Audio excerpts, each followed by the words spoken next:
We live in a world where meeting someone new is as easy as a swipe. Left, right, maybe. You scroll through pictures, read a one-line bio, and suddenly, you're talking, laughing, flirting, planning, and when they seem normal enough, you agree to meet. But what if behind that charming smile and shared Spotify playlist, there's something else? Something darker. Something that doesn't want to love you. It wants to own you. These are not just dating stories. These are warnings. 8 real encounters that started like any ordinary first date and spiraled into something unrecognizable. A quiet cabin in Montana, a late-night drive through the Arizona desert, a church locked and forgotten, deep in the Louisiana swamps. Each meeting begins with the same hope. Maybe this is the one. But by the end, it's not love they walk away with. It's trauma, paranoia, and a fear they carry for the rest of their lives. Because in this digital age, you're not just dating people.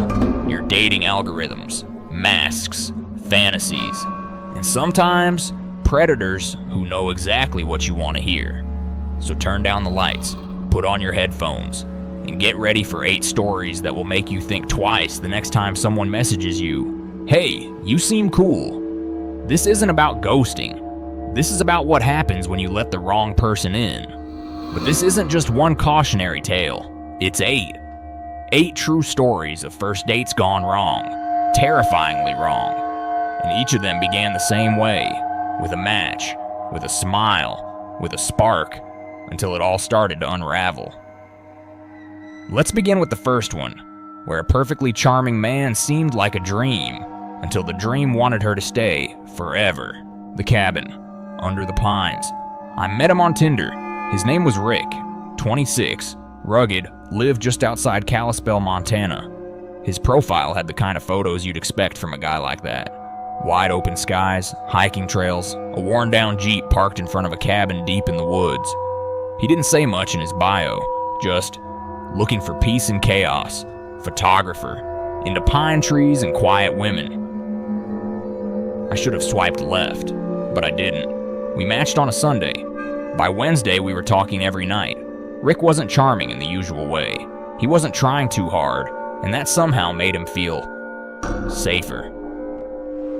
"I know a place," he told me on the 5th night. "Not far from the national park. It's quiet, disconnected. I go there when I need to breathe." Then he sent me a Craigslist listing for a cabin. Off-grid, no Wi-Fi, no cell service. 1 bedroom, surrounded by trees. "Let's disappear for a weekend," he said. I stared at the screen for a long time, and then I said yes. We met at a gas station off Highway 2. He was already there, leaning against the hood of his Jeep, wearing a flannel shirt and that same beanie from his profile picture. He smiled when he saw me. Slow, crooked. "You're real," he said. The drive took about an hour. As the highway turned to dirt road, the trees grew thicker. Shadows stretched across the path like fingers. He rolled down the windows. Cold pine-scented air rushed in. "I come here to reset," Rick said. "City noise messes with your head." Eventually, we pulled up to the cabin. It looked just like the photos. Small, wooden, with a tin roof and a rusted chimney. No neighbors, no sounds but wind and the occasional raven. Inside, it was simple. 1 bed, a fireplace, a tiny kitchen. The walls were lined with old books and faded postcards. It felt untouched, preserved. We lit a fire, made instant coffee, talked for hours. He told me about growing up in Bozeman, about hiking alone for days, about taking photos of things people didn't notice. I liked how still he was. No phone in hand, no distractions, just presence. By nightfall, the stars came out, clearer than I'd ever seen. Montana does that to the sky, makes it feel closer. But sometime after midnight, I woke up. Not to a sound, but to a feeling. The room was cold, too cold. The fire had died out. Rick wasn't in bed. I sat up and called his name. No answer. I wrapped myself in a blanket and stepped outside. The woods were quiet, too quiet. Then I saw him, standing just beyond the tree line, perfectly still, staring at something I couldn't see. "Rick," I called. He turned slowly. His face was pale, blank. "There's something out here," he said. My skin crawled. "What do you mean?" But he didn't answer, just walked back inside without a word. The next morning, he was different, distant, distracted. "Want to go on a hike?" he asked flatly. I hesitated but nodded. We walked for about 2 hours, deeper into the forest. No trail, just moss and rocks and silence. Then we reached it, a stone structure, small, crumbling, almost swallowed by the earth. Rick stopped, looked at me. "This is it," he said. "What is?" He didn't respond, just pulled something from his backpack, a small wooden box. He opened it. Inside were photos of me. Candid shots, eating at a cafe, walking to my car, sleeping. One from my apartment balcony, taken through the window. I stumbled back. "What the hell is this?" Rick's eyes were glassy. "I've been watching you for months," he said quietly. "You're different. You see things." I turned to run, but he didn't chase me. He just said, "You're already part of this place now." I didn't stop. I ran until my lungs gave out, until the trees blurred. Somehow, I found the road, hitchhiked with a trucker into town, reported everything. The police never found the cabin, or Rick, or the stone structure. They said no one named Rick with that description lived in Kalispell. The Jeep plates, stolen. The photos, gone. Craigslist had no record of the listing, but I know what I saw, I know what I lived, and I haven't used Tinder since. She thought he was just quiet, not dangerous, but obsession doesn't always scream. Sometimes it whispers, it waits, it smiles, until you're no longer a guest, you're a possession. Remember this, not everyone who listens well has good intentions. Some are just collecting your soul in silence. They say love can blind us, but sometimes it numbs us first. And while one woman was trapped in paradise, the next thought she'd found a safe space to heal. Until a knock on the door reminded her that trauma has a way of finding you, even in the quietest places. The desert doesn't let you leave. I'd never been to Arizona before. I always imagined it as flat and orange, sand, rocks, and heat waves on the road. But that night, the desert felt different, like it was watching. I matched with Caleb on Tinder after a long work trip in Phoenix. He was older than the guys I usually talk to, 32, worked in logistics, loved road trips. His profile said he'd driven through all 48 states in his Dodge Ram. His pictures showed truck stops, desert highways, sunsets behind long stretches of asphalt. He messaged first, said he liked that I looked thoughtful. I should have seen that as a red flag. We talked for a few days. I told him I had a day off coming up. He said he knew a place, just an hour outside the city. A quiet, scenic loop where you could see the stars and feel like the world had stopped. And I wanted that. I wanted everything to stop. We met at a Buc-ee's just off I-17. It was late afternoon, still hot, even in the shade. He pulled up in a dusty red pickup, offered me a bottle of water from his cooler, and told me to hop in. The inside of the truck smelled like gas station mints and old leather. The air conditioning barely worked. I buckled in anyway. We drove west, then south, then off the paved roads entirely. The sun dipped low, painting everything gold. Cacti stood like shadows on fire. The sky was enormous, burning on the edges. I remember thinking, this is beautiful, before I noticed we hadn't passed another car in nearly 30 minutes. No road signs, no cell signal. Still, Caleb seemed relaxed. He kept one hand on the wheel, the other casually resting by the window. He didn't talk much. I watched the desert turn darker, orange to rust, rust to ash. At some point, he slowed down and pulled off the road completely. No lights, no towns, just a wide open stretch of nowhere. He said he needed to adjust something in the back. So I waited in the passenger seat, fingers tapping my leg.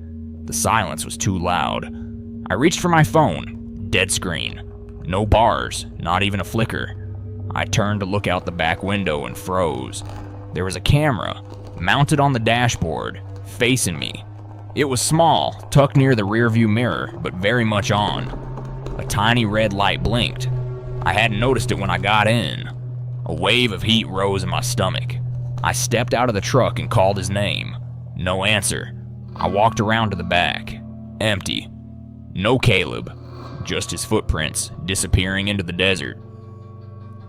A wind picked up, dry and angry. Sand scraped across my arms and face. My heart slammed against my ribs. I shouted his name again. Still nothing. Then I looked down. Near the back tire, half buried in dust, was a small plastic case. I knelt down and opened it. Inside were SD cards, dozens of them, each labeled with names and dates. Most were women's names. Some were marked only with numbers. I dropped it. That's when I saw the drone. It hovered maybe 30 feet above me, silent, watching. I ran, back into the truck, locked the doors, tried the ignition. Keys were gone. The cab felt smaller now, hotter. I could hear the wind howling outside, but it sounded like whispering, like something circling the truck, pressing in. I turned off the camera, ripped the cord from the dash, and then I waited. For hours, it felt like. No one came. No headlights on the horizon. No sound but wind and blood in my ears. Eventually, the sun came back. I stepped out, legs shaking, started walking. I don't know how long it took, but eventually I found a utility road. A maintenance worker in a white pickup saw me, stopped, and took me to the nearest station. They called the sheriff. They searched. The desert gave them nothing. No truck, no SD cards, no Caleb. I told them everything. I even showed them the route we took on the map. But every turn I remembered led to nowhere. They said it happens sometimes. People vanish out there. But I remember the drone, the blinking light, the names. I remember how the wind felt like breath on my neck. And I remember Caleb saying one thing right before we turned off the highway. Out here, people don't ask too many questions. Sometimes, the scariest things don't break in. They're invited, because kindness, when worn like a mask, always arrives with a smile and a knife behind the back. Healing is hard, but desperation is not a shortcut. It's bait. While some monsters lurk in cabins, others hide behind the wheel. Our next story takes us on the road, where every mile seemed to bring two souls closer, until it became clear. One of them never planned to let the other go. The mirrors were never empty. I've always been drawn to art. It's what got me through college, through breakups. Through the years, I worked 2 jobs just to make rent. Art made me feel grounded, understood. So when I matched with Mason on Tinder, it felt aligned. He was 35, a visual artist with his own studio in a small town outside Columbus, Ohio. His profile wasn't flashy, just grainy black and white photos of murals, sketchbooks, and one single selfie where half his face was hidden in shadow. He messaged me first, said he liked the way I phrased things in my bio, said I had good silence between words. It was strange, but intriguing. After a few days of back and forth, he invited me to see his studio. It was an old warehouse space, he said, converted into something special. Private, intimate, immersive. His words. It was a Saturday, cloudy, the kind of Midwest sky that looks like it's been pressed flat with grief. I drove past cornfields and abandoned motels until I reached the town. Everything felt stuck in time. No Starbucks, no traffic lights, just a single diner, a closed-down auto shop, and a gas station with one pump. Mason's studio sat on the edge of town, gray, windowless, with a metal door covered in scratches. Inside, it was colder than I expected. The space was dim, lit only by tall floor lamps and flickering bulbs. But what stood out the most were the mirrors. There were dozens of them, all shapes and sizes, framed in wood, metal, or bone-white ceramic. Some cracked, some spotless. They lined every wall, leaned against each corner, reflected nothing but reflections. And me. Mason greeted me like we'd known each other forever. He didn't hug me, didn't shake my hand, just nodded and offered a cup of tea he claimed to have brewed from local herbs. The air smelled like dust and cedar. He showed me around, said he was working on a new project, a study on the way we see ourselves when no one's looking. He called it the multiples. I listened quietly, let him talk, but something inside me was already off kilter, like I'd stepped into a version of reality where the floor tilted just slightly to the left. When he left to get more light, I wandered. The mirrors didn't reflect properly. In one, I was blinking, even though I knew I wasn't. In another, I looked slightly taller. My mouth didn't quite close the way it should. I turned to leave, and that's when I noticed the door wasn't where I thought it was. I circled once, twice. The room wasn't that big, but the walls had changed, shifted, or maybe I had. Panic bubbled up, slow and thick. I moved toward one of the larger mirrors, touched its frame. It was warm, and then something blinked back. Not me, not a reflection. Another version of me, behind the glass, not mimicking, not synced. It blinked again, then smiled, just a little too wide. I stumbled back, heart punching my ribs. The mirror tilted slightly, but didn't fall. That's when I heard it. Footsteps behind me, but no reflection walking toward me. Just me, alone. I turned fast. The room was empty, but I could hear breathing, not mine. Soft, close, deliberate. I ran, toward what I thought was the door, toward any exit. But every corner led to more mirrors, more copies, some staring, some laughing silently. One was crying blood. I screamed, and suddenly Mason appeared, calm, unbothered. He said I looked perfect now. Said he'd been waiting to find the right resonance, someone who could split properly. I shoved past him. My shoulder hit something sharp, a broken frame maybe. I didn't stop to look. I just ran, following any glimmer of light that felt real. And then, just like that, I was outside, back in the parking lot. Sky still gray, birds still absent. I jumped into my car and drove. Didn't look back, didn't stop until I reached a rest stop with real mirrors, real people, real noise. I told the police, filed a report. They sent someone out, but when they checked the address, the building was boarded up, had been condemned for years. The inside was empty. No lights, no mirrors, no man named Mason ever lived there. They said maybe I'd wandered into the wrong building, but I know what I saw. And to this day, when I pass a mirror, I look for the version of me that isn't quite right. Because sometimes, she looks like she wants out. She thought it was a road trip. He thought it was an evaluation. In the end, she wasn't dating a person. She was beta testing an algorithm in human form. So ask yourself, if someone always scores you, when will you finally score zero? By the time she escaped, she knew. Not all journeys lead home. But what if home is the danger? What if the neighborhood itself decides how you should live? And what happens if you don't obey? Let's move on to our fourth story, where order becomes obsession and silence becomes law. The wedding that wasn't mine. I've never been the type to dream of weddings. No Pinterest boards, no dress ideas. I went to other people's ceremonies, smiled through the small talk, and clapped politely during the vows. I never imagined myself up there, not until I matched with Tyler.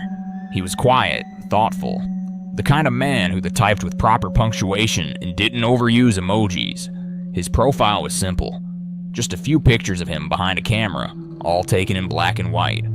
He was a videographer, he said. Captured weddings, documentaries, old buildings, the kind of job that lived between reality and memory. I was bored, restless, tired of work, tired of men who started conversations with YD. So when Tyler messaged me with a quote from one of my favorite obscure poems, I replied. He wasn't flirty, he was observant. He said I had cinematic bones. I didn't know what that meant, but I was intrigued. We chatted for 5 days. On the 6th, he invited me on a drive.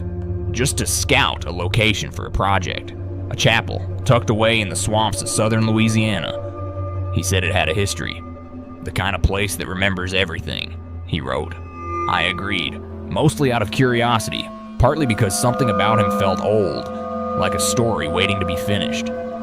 He picked me up in a dark gray van, clean but clearly lived in. Inside smelled faintly of cedar and old books. His gear was stacked neatly in the back, tripods, pelican cases, a drone. The front seat was clear, waiting for me. We drove for nearly 2 hours, winding through cypress trees and moss-draped roads that narrowed with every turn. At one point, I noticed the GPS had gone black. No signal. I asked if he knew where we were. He said yes, calmly, without turning his head. The air changed as we entered the swamp. Heavier, the sky hung lower, the kind of humidity that clings to your bones and makes your skin feel borrowed. When we arrived, the chapel was smaller than I'd imagined, wood gray with a sagging roof and windows clouded with grime. The steeple was missing, but the bell still hung, rusted and silent.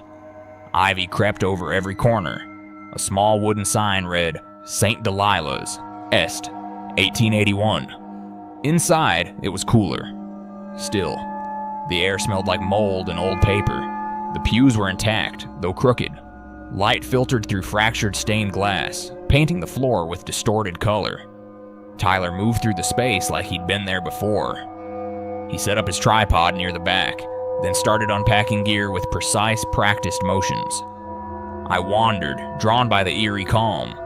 The altar was bare, save for a single object, a small bouquet of white roses. Fresh, dew still clinging to the petals. That's when I felt it, that distant, sinking sensation in my chest, the one that says, "You shouldn't be here." I turned to say something, but froze. At the end of the aisle, resting on a pew, was a dress. Ivory, lace, vintage, not folded, not packed, laid out, waiting. Beside it, a printed program. My name was on the front. Rachel Ann Moore, March 19th. My knees locked. I picked it up.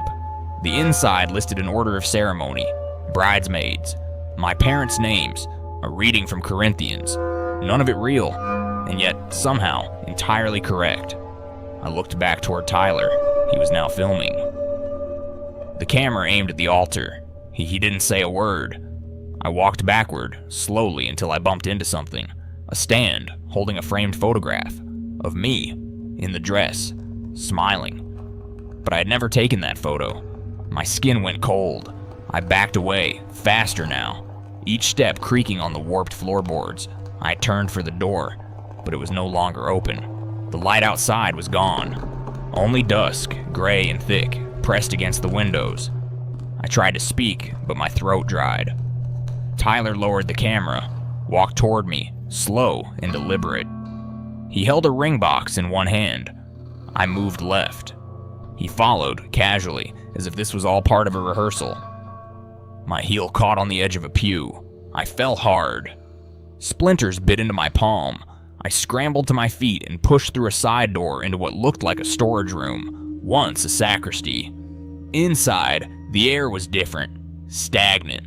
The smell of wax and something else, something metallic. Candles were arranged in a circle on the floor. In the center, a book, handwritten, pages full of names, dates, symbols, all women, all dates over the last 30 years. Next to the book, dozens of Polaroids, every woman in a wedding dress, every face tense, wide-eyed, some crying, some mid-scream. I couldn't breathe. Behind me, the chapel creaked. The door opened. Tyler stepped in, but he wasn't alone. Whispers followed him, soft, overlapping. Not just his voice, dozens. They came from nowhere and everywhere. The candles flared without flame. He said nothing, just placed the ring box on the floor and stepped back. I bolted past him, out through the main hall, shoulder checking the heavy front doors. They resisted. I threw my weight into them again and again. Finally, they burst open. I fell into the mud outside, gasping. The swamp had changed. There was no road, no van, no tire tracks, just trees and water and the sound of bells somewhere behind me. I ran. Branches tore at my arms. My shoes sunk in thick earth. I ran until my body screamed, until night fell and I collapsed under a tree, heart jackhammering, skin slick with fear. Somewhere in the dark, I heard the faint hum of a camera. I didn't sleep. At dawn, I found a hunting shack, abandoned. I waited there until a local fisherman spotted me and called the sheriff. I told them everything. They found the church, or what was left of it. Nothing but a stone foundation, a few wooden beams. The last official record of St. Delilah's was in 1983. No Tyler, no gear, no evidence. But something stayed with me. Not the ring, not the photograph, the feeling, the sense that somewhere, that wedding had happened. And I had been the bride. She wanted structure. What she got was surveillance. And sometimes the most dangerous prisons come with perfect lawns, white fences, and polite neighbors who never blink. Order can be comforting until it erases you. Some people run from chaos into control, but the next woman, she was already used to being watched. The question was, by whom and why? Because in her case, the profile didn't lie, but the person behind it did something much worse. The man from the HOA. I'd always dreamed of living somewhere quiet, the kind of place where your neighbors say good morning, where lawns are always trimmed, and no one plays loud music after 9 p.m. After years in a cramped Los Angeles apartment, the peace of a suburban neighborhood felt like the reward I had earned. So when I got the job transfer, I rented a small 2-bedroom house in a gated community outside San Diego. It had a pastel mailbox, white shutters, and a backyard with actual grass. The kind you could walk barefoot on. I moved in on a Thursday. By Saturday, I had already been visited twice by members of the HOA. The first was a woman in her 50s who handed me a welcome packet and reminded me to keep my trash cans invisible from the curb. The second was a man named Josh, late 30s, navy polo, HOA badge clipped to his belt like a cop. "You'll love it here," he said, standing on my porch with perfect posture. "Just follow the rules and we won't have any problems." I laughed, thinking he was joking. He didn't laugh back. That night, I matched with someone on Tinder. His name, Josh. Same face, same smile. No mention of the HOA. Just, plant guy, hiker, good listener. I stared at the screen for a while. Curiosity won. We started chatting. His messages were charming, not flirty, just warm. He asked about my favorite smells, my morning rituals, what I missed most from childhood, the kind of questions that made you feel seen. We agreed to grab coffee on Monday morning, somewhere local. He picked the place. When I arrived, he was already seated. Same navy polo, no badge. He smiled. "I was hoping you'd swipe right." We talked for hours. He knew all the best hiking spots, local wildlife, hedgerow, it's safe, the history of the neighborhood. He told me the original developer had been obsessed with symmetry, every tree planted in pairs, every house built to mirror another. "People think order is boring," he said, "but I think it's beautiful, safe." I found myself agreeing. Maybe I was tired of chaos. Maybe I just wanted something predictable. He walked me home afterward. As we passed my neighbor's house, he paused. "See that light?" he asked, pointing to a motion sensor flickering on their porch. "Too sensitive. I'll file a notice." I didn't say anything. That night, I noticed a small envelope taped to my front door. A warning. Apparently, my porch light was inconsistent with HOA brightness standards. I hadn't changed a thing. Josh messaged me later. "Nothing personal, just keeping things in harmony." I didn't reply. Over the next week, I kept seeing him. Not romantically, just around. He jogged past my house every morning, watered the community flowers near the mailbox. Sometimes, I'd look out my window and see him just standing across the street. Not watching, not smiling, just existing there. One evening, I received another envelope. Inside was a printed photo of me, standing in my kitchen, sipping coffee, taken from outside the window. No note, no explanation. I called the HOA. They said complaints couldn't be filed anonymously and that I must have accidentally violated the perimeter privacy policy. I went to the police. They shrugged. "This neighborhood handles its own stuff," the officer said. That weekend, I invited a friend from LA to stay over, just to feel less alone. She arrived late Friday night. We drank wine, played cards, laughed too loudly. At 11:03 p.m., there was a knock at the door. Josh, holding a clipboard. "Noise complaint," he said, "and your guest car is parked facing the wrong direction." I told him to leave. He smiled, not with his mouth, just his eyes. The next morning, my friend's tires had been slashed. No cameras, no suspects.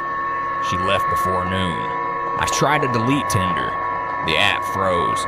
When it finally closed, Josh had messaged me again. "You're disrupting the balance." I stopped answering. That night, my power went out. All the other houses were lit. Only mine stood dark. I lit candles, sat in silence. Then, a soft knock at the back door. Not the front, the back. No one should be back there. I grabbed a flashlight and crept through the kitchen. The knock came again, slower, deliberate. I turned off the flashlight, held my breath, peered through the curtain. Nothing. Then, movement. A figure retreating down the side of the house. I called the police again. They arrived 2 hours later.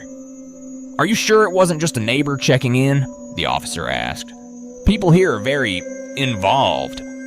I told them about Josh, the pictures, the notes, the slashed tires. They promised to look into it.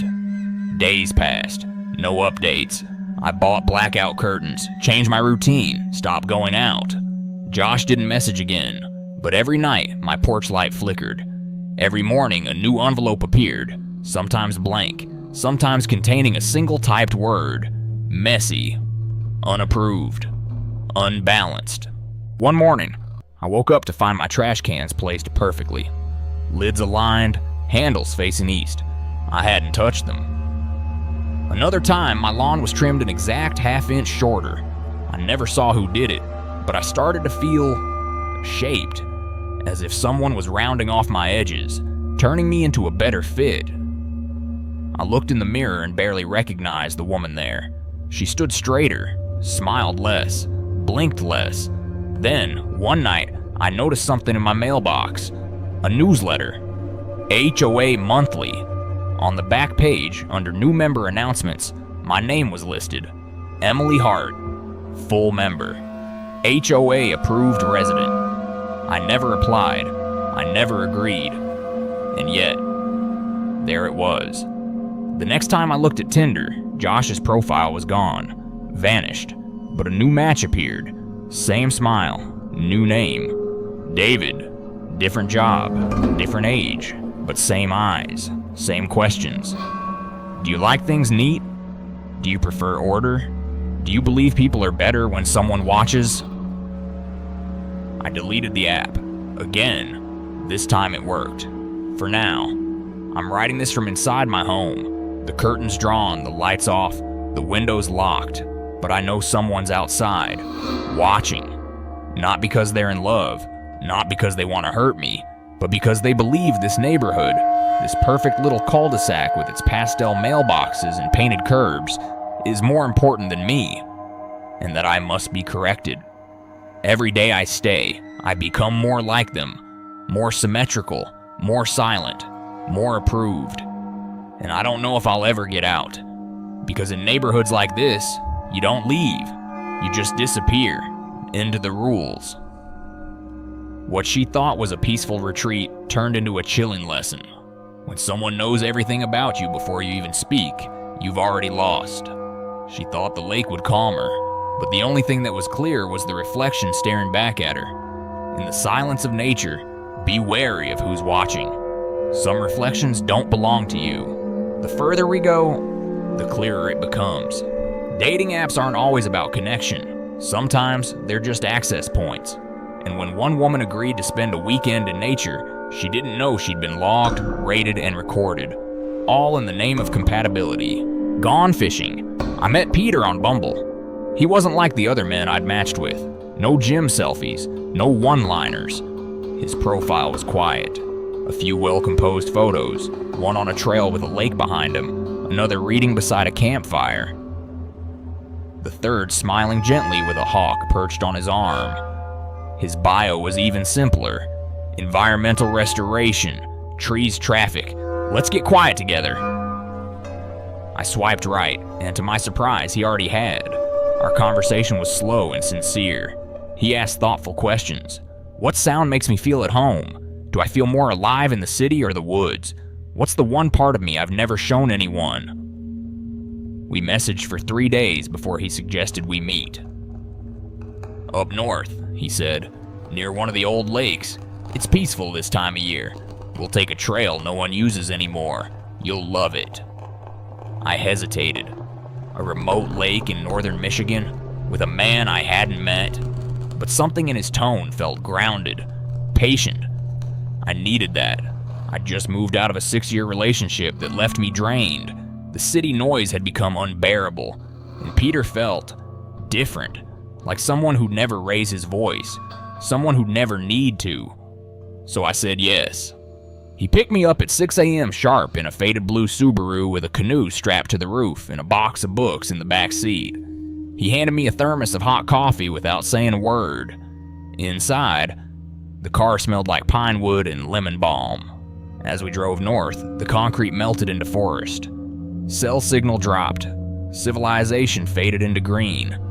He played jazz, soft, low, and hummed along as we wound deeper into the Upper Peninsula. After 3 hours, he turned off onto a dirt road barely wider than the car. No signs, no names. This road doesn't exist on Google Maps, he said with a soft grin. But the lake's real, promise. We parked at a dead end surrounded by trees so tall they seemed to press the sky downward. I stepped out and felt it immediately. The silence, thick, sacred, the kind of quiet that makes you lower your voice without realizing why. Peter handed me a small backpack, already packed with trail mix, a water bottle, sunscreen, and bug spray. Everything I needed, like he knew, like he'd done this before. The trail was narrow, covered in pine needles and the faint scent of something wet and earthy. Peter walked ahead, steady, almost silent. I followed, eyes drifting between moss-covered trunks and patches of wildflowers curling towards slivers of light. We didn't speak much. I liked that. After an hour, we reached the lake. Or rather, it revealed itself. No signs, no cabins, no dock. Just still water, dark and smooth like obsidian, ringed by trees that leaned inward as if whispering secrets to the surface. This is blue water, he said. Locals say it never reflects the same thing twice. I asked what that meant. He shrugged. It just keeps what it sees. There was something reverent in his voice, almost like he was introducing me to a person, not a place. Peter set up a spot on the shore, a simple tarp, 2 folding chairs, a small cooler. I sat while he unpacked rods and bait, humming some tune I didn't recognize. It felt old, lullaby-like, but slightly off. Then, something caught my eye. A small journal rested in the side pocket of his bag. It was open. My name was written on the top of the page. Amanda Lee Davis. Below it, a list. Favorite scent, match smoke. Wakes up at 7:23 without alarm. Sleeps curled to the left. Once cried watching a deer cross the road, always watches the water before speaking. I stared. These weren't guesses. These were facts. Some I hadn't even shared. He caught me looking, smiled gently, not surprised. I observe people the way others listen to birdsong, he said. It's how I know I belong with them. My skin tightened, like the air had suddenly thinned. I stood up, slowly. I think I'd like to head back. He didn't look angry, just disappointed. I know it's hard at first, he said, still calm. But I promise, out here, everything makes more sense. No static, no chaos, just reflection. I took a step back. My boots sank slightly into the moss. He didn't move, just tilted his head like he was watching something distant. "You said this lake keeps what it sees," I said. "Does it ever give it back?" Peter smiled, almost tenderly. "Only when it's forgotten." I turned and ran, through the trees, over roots, under branches that clawed at my arms like fingers. I didn't look back, not at Peter, not at the lake, not at the trail that somehow no longer looked familiar. Every sound around me felt too close. A snap behind me, a breath to my left. The low rhythm of something following, steady, patient. Eventually, the silence returned, but it wasn't comforting anymore. It was wrong, like something was waiting just outside of sound. When I finally stopped, I couldn't hear the lake. I couldn't hear Peter. I couldn't hear birds. I couldn't even hear my own breathing. Only my pulse, thick and drowning in my ears. I pressed my back to a tree and tried to call for help. No bars, just the empty symbol where connection used to live. I opened the compass app. It spun wildly, no direction holding steady. I kept walking, or maybe circling. Time collapsed in on itself. Light bent strange between the trees. At one point, I saw a deer, unmoving, eyes fixed on me like it knew. Then, I saw the water again, the lake, but not from the side we arrived. I was back, exactly where I started. The tarp was gone. The rods, the cooler, the chairs, no trace, except the journal. Still open, still resting on the moss. I picked it up with shaking hands. The page had changed. Now it read, "Returns to the lake even after running, knows she's being watched, starting to forget where she came from. Sleeps easier now. Almost ready." I dropped it, my mouth dry, my heart a hammer in my throat. Peter stepped from the trees, barefoot. His voice was low. "You're becoming part of the lake. That's what it does. It reflects you until you believe you've always been here." I screamed. It didn't echo. I threw the notebook into the water and ran again, this time straight, not caring what tore or bled. Hours later, or maybe days, I stumbled out onto a gravel road. A lone pickup slowed, the driver wide-eyed and wary. He took me to a ranger station. I collapsed in the hallway. I told them everything. They searched. No lake by that name, no Peter Holt in their database, no blue water listed in any northern county. But I know what I saw, I know what I felt, and I know what the ranger said when I showed him where I thought it was on the map. He said, "That spot's been closed since the fire. People go missing there."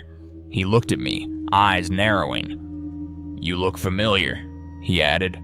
"You from around here?" I shook my head, but when I looked in the mirror that night at the motel, hair tangled, skin gray with dirt, I hesitated, because for a split second, I almost didn't recognize myself. And behind me, in the reflection, the lake rippled. The more she complied, the more he measured her. But love isn't a spreadsheet, and being analyzed is not the same as being seen. In the end, she realized she wasn't wanted. She was just another data point. Remember this, if someone's only interested in your data, they never truly see you, and no app or test will ever define who you are. By now, you're probably wondering, why don't they run sooner? Why don't they say no? But what if running was part of the test? What if even your panicking gets rated? In our next story, someone gets the ride of a lifetime, with no destination and no way out. You can't rate this ride. I met Zach on Bumble 2 weeks after deleting all my other apps. He wasn't like the usual matches. No over-filtered selfies, no "let's see where this goes." Just one photo of him at an overlook in Big Bend National Park, wind in his hair, a guitar slung over his shoulder. His bio? "I don't do small talk, just long drives and real conversations." It felt refreshing, intentional. We talked for 5 days straight, and not just texting. He sent voice memos. His voice was calm, smooth, with that low Texas drawl. Everything he said made me feel like I was the only person in the world who mattered. So when he suggested a weekend road trip from Austin to the desert, I hesitated, but not for long. "I've got the route all planned," he said. "Just bring a toothbrush and a curiosity." Something about the way he phrased things always sounded like a poem. He picked me up at 10 a.m. sharp in a sleek black SUV that looked too clean for Texas roads. There was a cooler in the back, 2 camping chairs, a phone mount, and a dashboard camera that blinked softly as I buckled in. "Just in case someone tries to sue me for driving too smooth," he joked. We started west. Zach didn't play music. He said silence was the most honest soundtrack, but he talked about the towns we passed, the wildlife, the difference between types of sand. I listened, content. Every once in a while, he'd look at me and smile. "You're doing great, by the way." I laughed. "At riding in a car?" He nodded. "Most people interrupt, fidget, break the flow. You're letting the trip breathe. 5 stars. By hour 3, I started noticing patterns. Zach didn't just drive, he monitored. Every 15 minutes, he'd glance at his dash cam, check his rearview mirror twice, then adjust his GPS, even though he clearly didn't need it. He never used the turn-by-turn voice, just watched it, like he was waiting for it to change. "Most people break down by mile 180, he said casually. "Mentally, I mean. Hunger, boredom, impatience. You're at mile 192 and still consistent. That's rare." I chuckled, trying to keep the mood light. "Do you always analyze your passengers like this?" Zach grinned. "Only the ones I invest in." He reached over to a notebook in the side pocket and flipped it open. I saw my name, printed neatly at the top of a page. Below it, columns: mood stability, conversational rhythm, blink rate, smile authenticity, openness to suggestion. Each had a grade. A- for presence, he said thoughtfully. But you tend to hesitate before asking questions. Might indicate distrust. I laughed again, nervously this time. "Okay, you're joking now, right?" He didn't answer. He kept driving. That's when I looked closer at the dash cam. There were 2 lenses, one pointing out at the road and one pointing directly at me. Red light, still blinking. My throat dried. "I think I'm getting car sick," I lied. "Mind if we pull over for a sec?" Zach checked his mirror, slowed down, then pulled onto a gravel shoulder overlooking a valley. Nothing around, no cars, no signs. As I stepped out, I heard him press a button inside the car, a soft ping like a rideshare chime. Then, from behind me, brake initiated, timer set 4 minutes. I turned slowly. He held his phone up, a custom app open. The screen showed subject AM 9032, session 7 of 9, performance rating 4.73. 5, status in progress. I froze. The air felt thinner, like we were higher than we should be. "What is that?" I asked, pointing to the screen. Zach stepped closer, calm as ever. "It's a tool, helps me quantify a connection." He smiled. "You wouldn't believe how many people think they're interesting until they're in a moving car for 6 hours with nothing to hide behind." My pulse spiked. I backed toward the cliff's edge, gravel crunching beneath my shoes. "You've been filming me?" "Not filming, monitoring," he said. "There's a difference. Film is passive. This is data. This is feedback." I turned to run, but the moment I did, the door to the SUV slammed shut. Automatically. The locks clicked. The windows darkened. Zach didn't move. He just pulled something from his pocket, a small remote with only one button. "I can end the session here," he said gently, "but you won't get your score." "I don't want a score." He tilted his head. "Everyone does. That's why you swiped right. That's why you answered the message. That's why you wore mascara today. You want to be seen. You want to be graded well." I kept backing up, slowly. Then I did something I didn't expect. I lunged for the SUV. I fumbled with the passenger door. Locked. I yanked at the handle. No give. But inside, the screen blinked. New status, session 8 of 9. Escape attempt logged. Authenticity compromised. Behind me, I heard his footsteps. Not running, just walking, slowly, like there was no need to rush.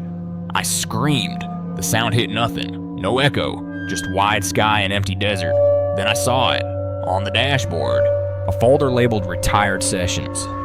Names, faces, videos, people sitting in that same seat, laughing, talking, crying, and one after another. Each file ended with a tag. Unscored, incomplete, missing. I kicked the side window as hard as I could. Once, twice. On the third hit, it cracked. Zach was right behind me now. I turned, fists up, wild with panic. But he didn't touch me. He just looked disappointed. 4.73, he murmured. I thought you could reach 5. He turned, walked back to the driver's side, got in, drove away, left me there, in the middle of nowhere. No signal, no cars, just wind and a cracked window. It took me 6 hours to find the highway, another 2 to flag down a trucker. I told the police, showed them the screenshots I managed to take before the SUV drove off. They searched the plate, didn't exist. No Zach Holt, no SUV matching that model or make in the region, no trace. But I know what happened, because a week later, Bumble notified me. You've been rated 3.8 stars. Would you like to appeal?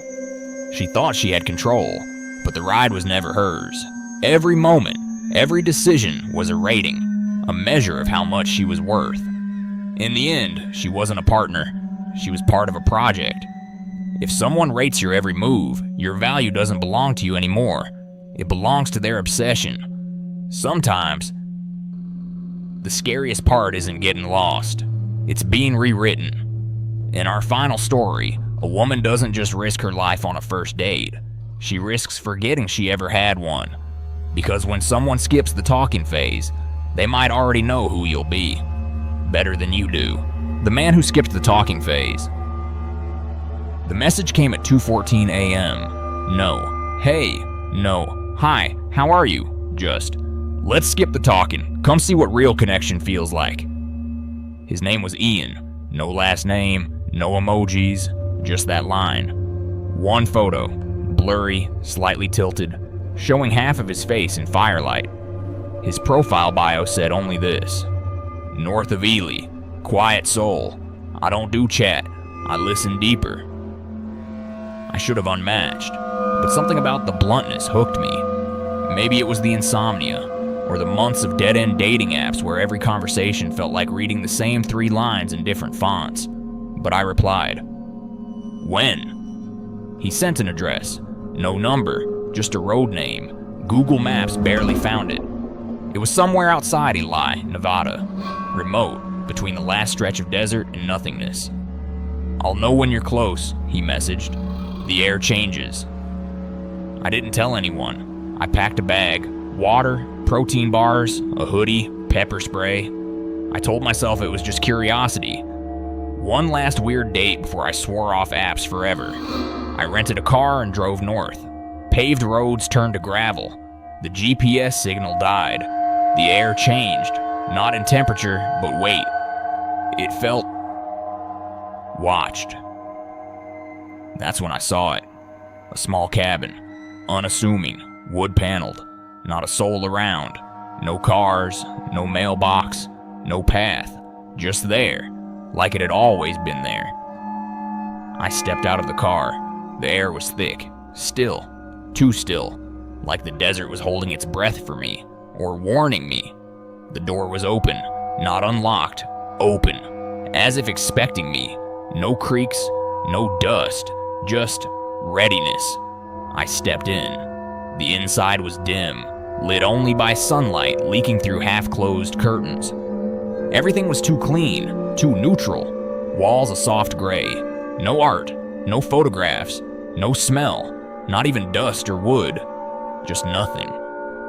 Then I noticed the cup. On a small table in the corner, steam drifted from a white ceramic mug. It wasn't old, it was fresh, still hot. A note lay beside it. For S. My breath caught. I never gave him my name. I turned to leave. That's when he appeared. No footsteps, no creak, Just there. Ian. Taller than I expected. Lean. Pale. Eyes like static. Expressionless, but not empty. Instead, it felt like he was constantly downloading. Absorbing. He didn't greet me. Didn't ask if I made it okay. He simply said, "You found the quiet." His voice didn't match his body. Smooth, low, deliberate. Not welcoming, not hostile. Just final. "I shouldn't be here," I said. My voice felt smaller inside the room. He stepped aside, gesturing toward the only chair in the room. Across from it, another identical chair, facing it, perfectly mirrored. I sat, not because I wanted to, but because something in the room expected me to. He sat across from me, and then silence. Not awkward silence, not tense, just pure. He didn't look away, didn't blink, just watched. After 5 minutes, I moved my hand to scratch my arm. So did he. I shifted in my seat. He did too. No smile, no reaction, only mimicry. And that's when I realized he wasn't listening to me. He was watching to become me. I tried to stand. My knees resisted. Like the chair wanted me to stay. Like it had memory. Like it had already decided I'd sit there forever. Ian stood with me. No delay. No hesitation. He moved in perfect sync, like he knew the choreography before I did. I stepped left. He did. I turned toward the window. He did. It wasn't imitation. It was occupation. "I don't get it," I whispered, throat dry. "What do you want from me?" Ian's lips didn't move, but the words still came. Not out loud, inside my head. "Nothing you weren't ready to give up." I stepped back. He stepped forward. We weren't mirroring anymore. We were colliding, overlapping, and that's when I saw it.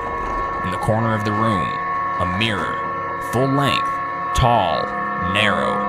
I stepped in front of it, but I wasn't reflected, only him, standing where I should be, wearing my hoodie, my jeans, my skin, but his posture, his stillness, his quiet.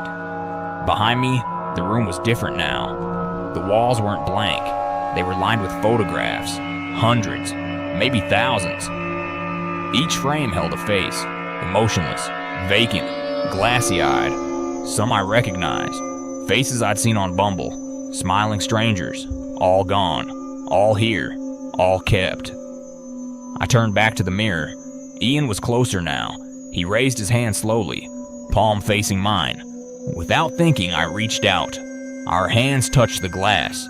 No chill, no barrier, just absorption. I felt myself thinning, like paint diluted in water. Memories started slipping. My apartment, my job, my brother's name, gone like mist. Not forgotten, erased. My heart pounded. I turned and ran, back toward the front door.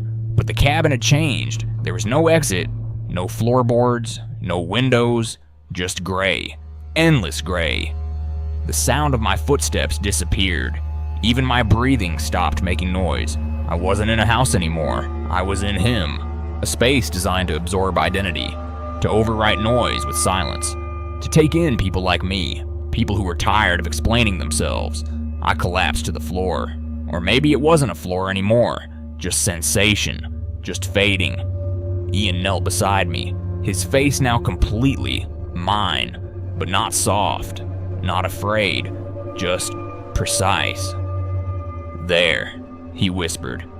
Or maybe I whispered. "Now you understand."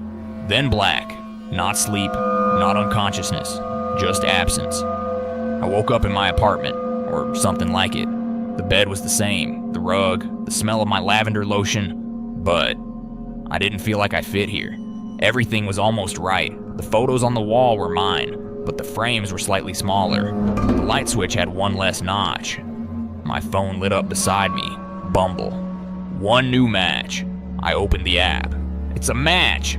His name? Ian. Same blurry photo. Same message. "Let's skip the talking. You already know what I need." And in the top corner of my screen, the camera light was on. Watching. recording, like I was next, or worse, already replaced. She thought the silence would bring connection, but instead, it stripped her of herself. No words, no introduction, just an empty echo that replaced her. In the end, she realized that in trying to skip the talking phase, she had skipped her own identity. If someone wants you before they even know you, they don't want you. They want their idea of you, and that's when you lose yourself. And now, 8 matches, 8 traps, 8 lives changed, or lost. The apps are real, the people were too, and the scars, they don't always show up on the outside. So next time you swipe right, remember, some connections aren't made, they're taken. Dating apps were supposed to make things easier, simpler, safer. A few swipes, a few lines of bio, and maybe, if you were lucky, a real connection. But for the people in these stories, what started as innocent conversations turned into something they could never walk away from. Sometimes, not even alive. Each match felt like a door opening, a door into someone's world, someone's mind, someone's darkness. And once you stepped in, there was no guarantee you'd find your way out. Not every stranger you meet wants love. Some want obedience, some want power. Some just want to see what happens when you trust too quickly. There's the girl who thought she was going fishing and ended up being cataloged like data. The woman who found herself in a perfect neighborhood where everyone watched and rated her every breath. The ones who discovered they weren't being loved but studied, broken down, measured, archived, then replaced. These weren't accidents. These were orchestrations, carefully crafted illusions that used love as bait. No jump scares, no monsters, just quiet manipulation. Psychological traps so subtle that by the time you noticed, it was already too late. This isn't a warning to never use dating apps. It's a reminder. People lie. Profiles lie. And sometimes, the scariest thing isn't what they're hiding. It's what they're preparing you for. A version of you they've imagined. A role they've written. And if you're not careful, you'll wake up one day and realize you're already playing it.